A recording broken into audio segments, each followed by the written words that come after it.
Whiteout Survival'a biliyorsunuz ki yeni güncelleme geldi ve bence harcama yapmayan ya da düşük yatırımcı oyuncular olarak kazıklandık. Ama bu sefer sadece şikayet etmeyeceğim ve bunları biraz kanıtlarla sunacağım. Açıkçası ilk göz attığımda bu ada shop'u belki bizi biraz kurtarabilir demiştim. Yani bugün o dükkanı açtım ve gördüğüm şey yani saçmalıktan ibaret. Bu videoda güncellemenin 3 tuzağını ve eğer oyuna para yatırmayan tek gerçek şeyi yani yeni uzman Gareth'in neden korkutucu olduğunu göstereceğim. Sona kadar kal çünkü Gareth her şeyi değiştirebilir. Herkes biliyor bu oyunda hiç harcama yapmayan ve balina oyuncular arasında dev bir uçurum var ve her güncelleme bu uçurumu biraz daha açıyor. Dün biraz olsun umutlanmış olabilirim güncelleme henüz gelmeden önce ama bu umudu nasıl yıktıklarını sizlere gösterelim. İlk tuzak özellikle ada mağazası, yani buradaki göreceğiniz her şey zaten vardı. Sadece yeni bir etiketi yapıştırmışlar. Daha sonra bu binaları para harcayarak satın almanız için bir shop mağazası açmışlar. Yani artık bu Mark of Reveal dedikleri şeyi istiyorsan satın alman gerekiyor. Yani başka bir yol yok. Free to play sen bedava game alıyorsun, o kadar. Gerçek ödülü almak için illa para harcaman gerekiyor ve içinde yine stat veren binalar artı şeyler var. Yani doğrudan pay to win bir mağaza olmuş. Baktığınızda harcama yapan oyunculara, balinalara yönelik olmuş.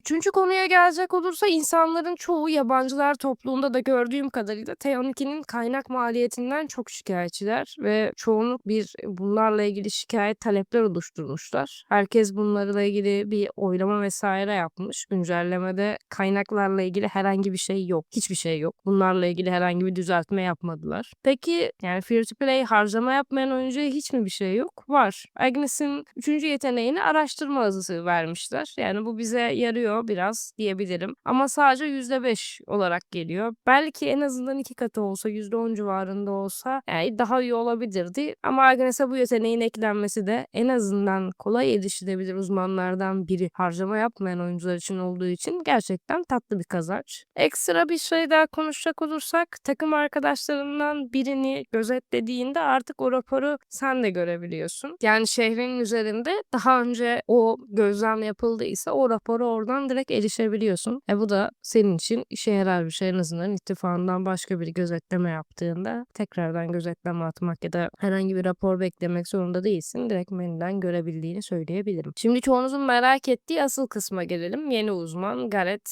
Yani bu uzman normal bir uzman olarak geldiğini söyleyemeyiz. Romulus veya Valeria seviyesinde bir savaş uzmanı gibi duruyor. Yani belki Frost Dragon yani Tiran için gelebilir. O etkinlik için gelebileceği düşünülüyor. Henüz tabii bununla ilgili net bir sonuç yok. Henüz uzmanla ilgili herhangi bir şey görmedik. Ama genel olarak söyleyebileceklerim bu uzmanın da muhtemelen yani Tiran'la ilgili olacağı büyük ihtimal. Çünkü Iron Thorn Chef dediğine göre muhtemelen bu başlıktan da anladığımız kadarıyla Buzdağının Savaşı için işte daha doğrusu Tiran Savaşı için Donan'ın da diye geçiyor galiba. Ondan olabilir. Ama bu güncellemeyle birlikte ben şeyi fark ettim. Gen 6'da yine tılsım takasları açıldı. Normalde Gen 7'ye kadar bulması gerekiyor. Vayne geldiğinde ben direkt tılsımların açılacağını düşünmüyordum. Belki bunun sürecini biraz erkene çekmiş olabilirler. Gördüğüm bir başka yerlerden biri. Ama güncelleme notlarının temel özetine bakacak olursam yani çok fazla yine oyun sonundaki balinalara daha ne harcatabiliriz? Balinaların canı sıkılıyor. Balinalar oyun oynamak istemiyor. Onlar için yeni ne içerik bulabiliriz diye yapılmış bir etkinlik ya da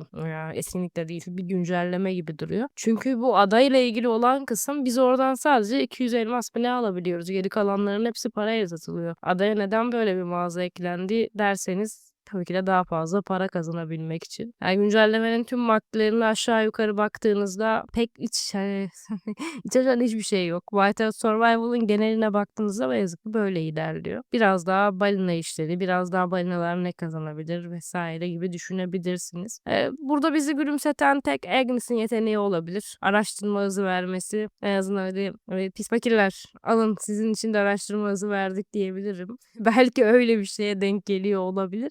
Onun dışında çok da bir şey yok. Siz bu yeni güncelleme hakkında ne düşünüyorsunuz? Yani o kadar 33 tane paragraf paragraf güncelleme özeti yazmışlar ama çoğu maddenin hepsi de zaten bir halta yaramıyor baktığınızda. Developer'lar biraz daha para harcayan, daha fazla kazanç elde edebilecekleri oyuncular üzerinde ilerlemeye çalışıyorlar. Siz güncellemeden memnun musunuz? Güncellemede benim şu an söylediklerimden fark etmediğim şey gördünüz mü? Size neler geldi? Kendi yorumlarınızı iletin. Bu da belirli bir aradan sonra galiba ilk White Survival videom olacak. Uzun zamandır video çeksek konu bulamıyorum. Bu yüzden kanalı dediğim gibi mobil oyun strateji kanalına çevirmiştim. Zaman zaman farklı oyunlar göreceksiniz. Umarım videoları geçmek yerine bir şans verip bakmayı tercih edersiniz. Sizleri seviyorum. Bir sonraki videoda görüşmek dileğiyle. Umarım her şey güzel olur. Mutlu hafta dilerim. Güzel bir pazartesi geçirin.